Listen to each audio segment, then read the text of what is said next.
Победа только на словах. Украину готовят к тяжелым временам. От Одессы до Кременчуга ночь взрывов. Порты, склады, заводы под ударом. Все, Зеленского сливают. Американцы уже приняли решение. Русские подразделения вошли в Николаевку. Дорога на Славянск открывается. Всем привет! Сегодня 27 августа. Главное и без лишнего. Больше новостей в Телеграме. Ссылка под видео. Лайк, подписка и начинаем. На Западе не устают крутить одну и ту же пластинку против Москвы.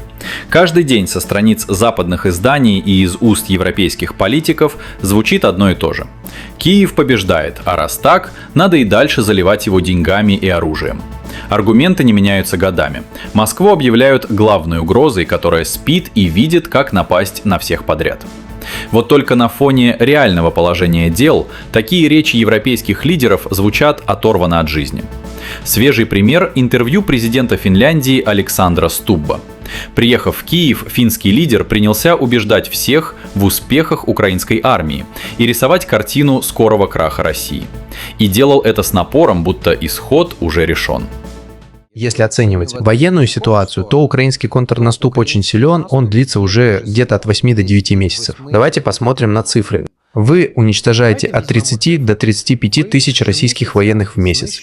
Кроме того, вы наносите дальние удары прямо по сердцу России. Дальше больше. Стуб дошел до того, что решил переписать понятие «победа», подводя базу под любой исход противостояния. Если крупный агрессор стремится захватить меньшую страну, лишить ее независимости и суверенитета, но эта страна выживает, то она по определению является победителем. Но я искренне считаю, что вы уже побеждаете и в конечном счете выиграете эту войну. Но даже эти громкие реляции разбиваются о реальность. Сразу после рассказов про успехи украинской армии Стуб сменил тон и признал, все далеко не так радужно. И тут же призвал готовиться к серьезным испытаниям. Конечно, я тоже считаю, что важно рассчитывать на худший сценарий и быть к нему готовым. Но это не значит, что зимы не будет. Она наступит, и поэтому Финляндия работает над тем, чтобы в Украине было достаточно энергоносителей. Да, мы должны готовиться к худшему. А теперь смотрите, что получается. Только что человек уверял в скорой победе, и сам же готовится к худшему сценарию. Так себя ведут не победители, а те, кто чует беду. С мирным урегулированием у европейских политиков все та же глухая стена. Ни о каком компромиссе, ни о каком учете интересов Москвы речи не идет. Запад стоит на своем, диалог только на его условиях и только тогда, когда Россия якобы признает поражение. Но в конце концов наступит день, когда Россия поймет, что проиграла эту войну или не достигла стратегических целей. И тогда наступит время для переговоров. Чтобы это произошло, мы активно работаем с американцами и каждый день с нашими украинскими друзьями и европейцами, пытаясь усадить Россию за стол переговоров. Но назвать конкретный срок невозможно. Именно поэтому нужно готовиться к тяжелой зиме. Пока западные лидеры кормят публику громкими словами о победах и навязывают миру сценарии, оторванные от реальности, обстановка на фронте и в экономике говорит сама за себя. Только вместо поиска настоящего компромисса Европу продолжают готовить к тяжелым зимам и бесконечному финансированию противостояния. Ночь на украинской территории выдалась жаркой. Города накрыла массированная атака, в ход пошли ударные беспилотники и баллистические ракеты. Взрывы гремели сразу по всей карте: Киев, Одесса, Кривой Рог, Бровары, Херсон, Запорожье, Кременчуг. Не точечный налет, а работа по широкому фронту, от побережья до центральных областей. Началось все около 2 часов ночи. Первой серию взрывов приняла Одесса, следом Черноморск и Рени. По предварительным данным, под удар попали портовые и складские объекты. После ударов над городом стало зарево, начались пожары. Порт – это не просто причалы, это логистика, экспорт, деньги. И бьют по нему не случайно. Примерно через 15 минут волна докатилась до Кривого Рога. Местные насчитали как минимум 10 взрывов. Предварительно целью стали промышленные и складские предприятия. Та самая инфраструктура, что кормит фронт. С 3 до 5 утра работа продолжилась по Киеву и Броварам. Здесь, по предварительным данным, выведены из строя складские помещения. Параллельно сообщалось об ударах беспилотников и ракет по Херсону, Запорожью и Кременчугу. То есть удар шел не одной волной, а накатывал этап за этапом, не давая перевести дух. В Минобороны обозначили логику происходящего четко.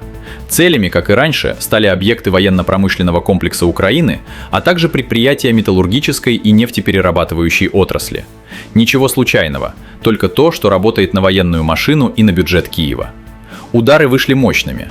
Очевидцы, которые вопреки всем запретам все равно выкладывают ролики в соцсети, пишут одно и то же – земля дрожала. Не образно, физически, под ногами.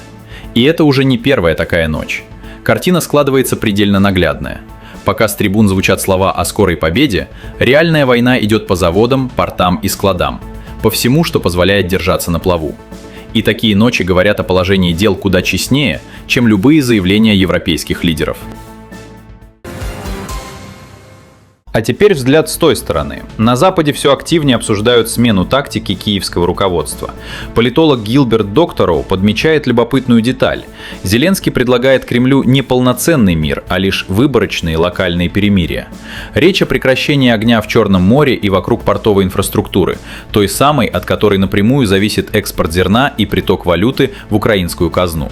Эксперт прямо говорит, подобные инициативы носят односторонний характер и заточены под одно – спасти финансирование Киева. Зеленский предлагал провести переговоры с президентом Путиным о прекращении огня на море в Черном море. Это его последнее предложение. Он не говорит о полномасштабном прекращении огня. О прекращении огня или мирном договоре, что бы это ни значило.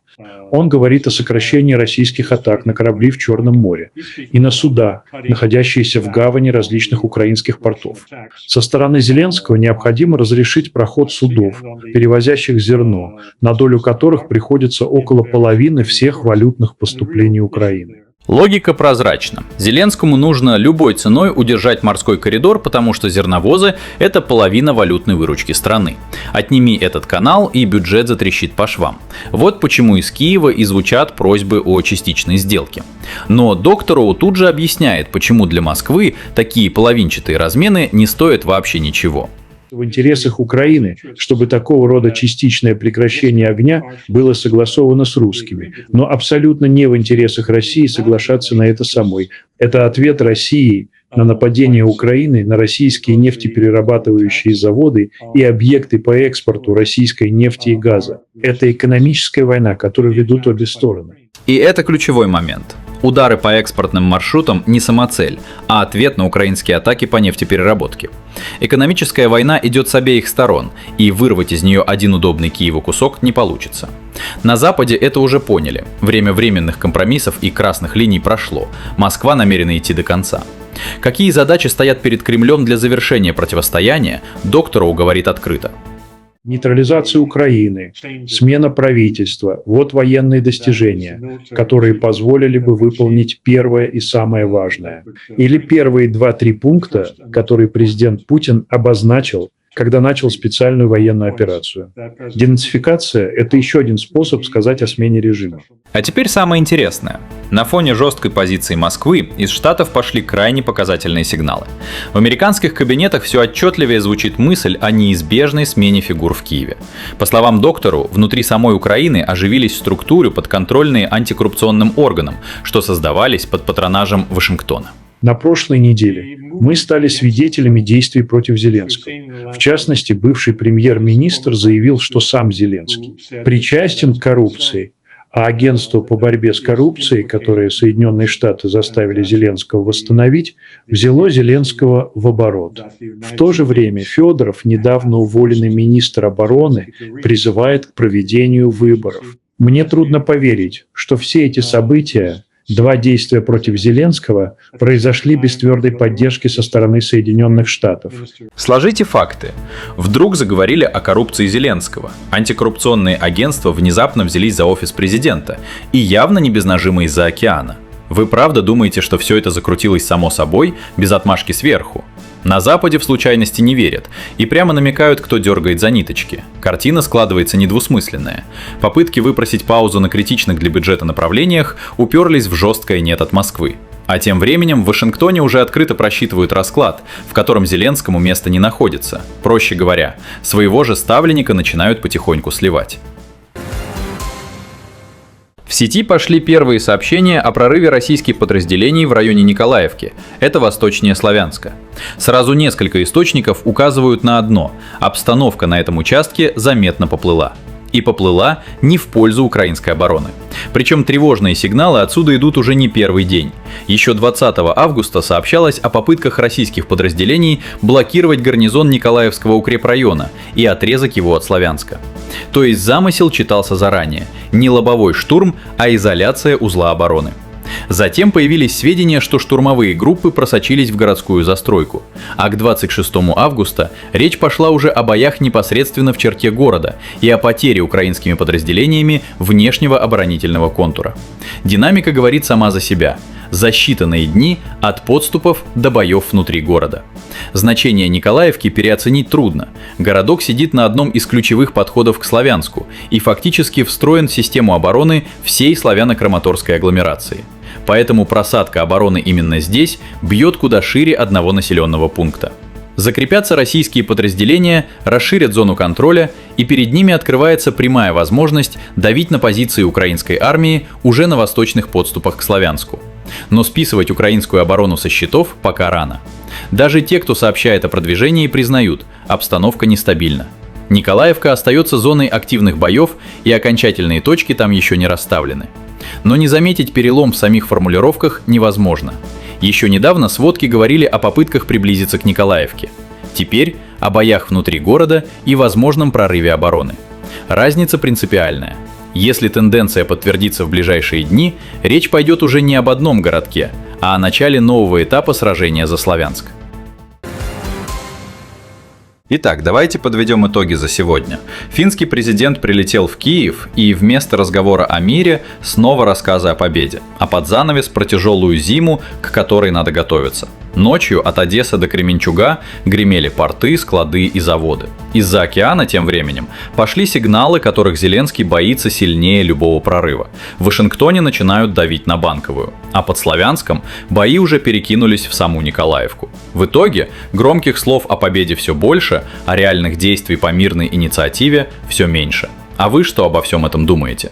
Пишите в комментарии, я все читаю. Лайк и подписка – лучшая поддержка для канала. Еще больше в моем телеграме. Ссылка под видео. С вами был Медиашот. Скоро вернусь. Всем пока.